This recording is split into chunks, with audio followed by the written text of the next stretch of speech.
It's a huge worldwide problem, not getting enough sleep, and I've spoken to a lot of people over the years who can't sleep. I'm no angel. I don't get the best of sleep all the time, but when I practice what I teach, it does come about more easier, and I get a better night's sleep.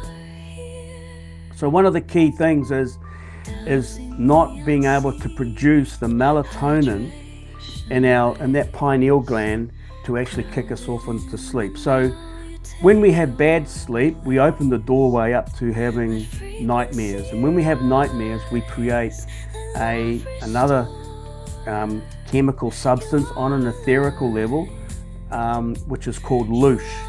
Now, those players in the underworld, that's what they feed off. They feed off our misery, they feed off our nightmares, they feed off our bad energy. So it's in their best interest to throw everything that they can in front of us on our mental, on our physical, and on our spiritual levels to stop us, to keep us in a state of fear and to keep us in a state that we're producing loosh for them.